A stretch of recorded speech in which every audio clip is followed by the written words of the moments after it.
दोस्तों, ईरान ने ताबड़तोड़ जवाबी हमले करने शुरू कर दिए हैं। पहले अमेरिकी एयरक्राफ्ट गिराए गए और अब इजराइल में धमाके हो रहे हैं। ईरान पर हमले के बाद हिजबुल्लाह इजराइल पर बमबारी कर रहा है।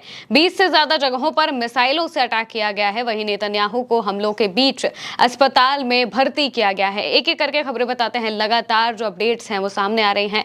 लिखा हुआ है यहाँ पर, इजरायली रेडियो की रिपोर्ट के मुताबिक ड्रोन घुसपैठ की आशंका के बाद लेबनान के साथ उत्तरी सीमा पर 20 से ज्यादा जगहों पर जो सायरन हैं वो बजते हुए सुनाई दिए। यानी कि इजराइल में सायरन बजे हैं, जिसका मतलब ये है कि ताबड़तोड़ कार्रवाई उसके ऊपर हो रही है। ताबड़तोड़ हमले जो हैं वो होते हुए दिखाई दे रहे हैं। क्लैश रिपोर्ट के हवाले से बताया गया है कि IRGC का कहना है कि उसने अमेरिका के एक MQ-9 ड्रोन को मार गिराया है और एक RQ-4 ड्रोन के साथ में ही F-35 लड़ाकू विमान को ईरानी एयर स्पेस छोड़ने पर मजबूर कर दिया है। उसने अमेरिका को सीज फायर का उल्लंघन न करने की चेतावनी दी और कहा कि उसे जवाबी कार्रवाई करने का पूरा अधिकार है। यानी कि यहाँ पर ईरान ने अमेरिका पर भी ताबड़तोड़ अटैक किया है। अमेरिका के जो ड्रोन्स हैं उन पर हमला किया और यहाँ तक कि F-35 को भी हिट किया है, शूट किया है, जिस वजह से वो ईरान का एयर स्पेस छोड़कर भाग गया। वहीं दूसरी तरफ लगातार इजराइल पर ताबड़तोड़ हमले हो रहे हैं। वीडियो भी जारी किए जा रहे हैं हिजबुल्लाह की तरफ से। क्रेडल के हवाले से लिखा है,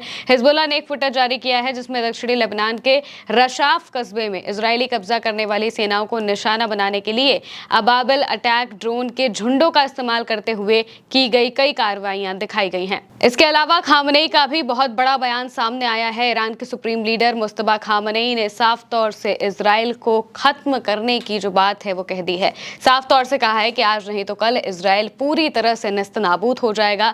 लिखा गया है यहाँ पर, क्रांति के सर्वोच्च नेता अस्थिर ज़ायोनी हुकूमत और इजराइल नाम का कैंसर रूपी ट्यूमर अब अपने बदनसीब वजूद के आखिरी दौर में दाखिल कर चुका है। अल्लाह की मेहरबानी से और 10 साल पहले सर्वोच्च गरिमा में रहबर की मजबूत और दूरअंदेशी फरमाइश के मुताबिक इंशाल्लाह उस तारीख के बाद ये 25 साल भी नहीं देख पाएगा। यानी कि यहाँ पर साफ तौर से कहा गया है कि इजराइल का अंत बहुत नजदीक आ गया है और बहुत जल्द इजराइल का खात्मा होगा। ये बात मुस्तबा खामनेई कहते हुए दिखाई दे रहे हैं।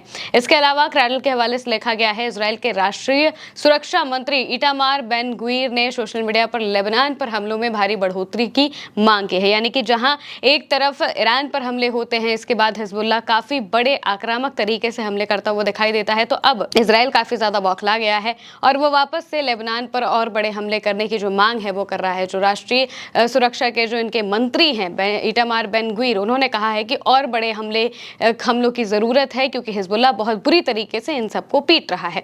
उन्होंने लिखा कि उन्होंने ये मांग की है कि हिजबुल्लाह द्वारा लॉन्च किए गए विस्फोटक ड्रोनों के जवाब में ये मांग की गई है। हिजबुल्लाह ने ये ड्रोन 2 मार्च से अब तक इजरायली हमलों में मारे गए 3000 से ज्यादा लेबनानी लोगों की मौत के बदले में लॉन्च किए थे। बेन गुवीर ने इजरायली प्रधानमंत्री बेंजामिन नेतन्याहू से आग्रह किया है कि वो ट्रंप प्रशासन पर जोरदार दबाव डालें ताकि उन्हें बड़े पैमाने पर सैन्य हमले फिर से शुरू करने की हरी झंडी मिल सके। उन्होंने लेबनानी नागरिकों के खिलाफ सामूहिक दंड के उपायों की वकालत की है। देश के बिजली ग्रिड का पूरी तरह से नष्ट करने और दक्षिणी लेबनान के रणनीतिक अल जहरानी क्षेत्र पर सैन्य कब्जा करने की मांग की है। उन्होंने लिखा कि विस्फोटक ड्रोनों की इस हकीकत का सामान्य मानना गलत है। अब समय आ गया है कि प्रधानमंत्री ट्रंप के सामने अपनी बात जोरदार ढंग से रखें और उन्हें बता दें कि हम लेबनान में फिर से युद्ध शुरू करने जा रहे हैं। हमें लेबनान की बिजली काट देनी चाहिए, अल जहरानी पर कब्जा कर लेना चाहिए और एक भीषण युद्ध की ओर लौटना चाहिए। यानी कि यहाँ पर लेबनान के साथ वापस से एक बड़े युद्ध की तरफ लौटने की जो गुहार है वो लगा रहे हैं। कह रहे हैं कि वापस से एक बड़े युद्ध की तरफ लौटना चाहिए। वहीं दूसरी तरफ ईरान पर भी अब हमले शुरू हो गए हैं। यानी कि वापस से जो पूरा मिडिल ईस्ट का इलाका है वो जंग की आग में जूझता हुआ दिखाई दे सकता है। लगातार जो खबरें हैं वो सामने आई हैं कि कैसे अमेरिका ने सबसे पहले हमलों की शुरुआत की है और हमलों की शुरुआत करते हुए ईरान की IRGC की जो बोट्स हैं उन पर हमला किया गया, जो कि होर्मुज के आसपास के इलाकों में माइंस बिछा रही थी। माइंस बिछाने वाली बोट्स पर हमला किया गया।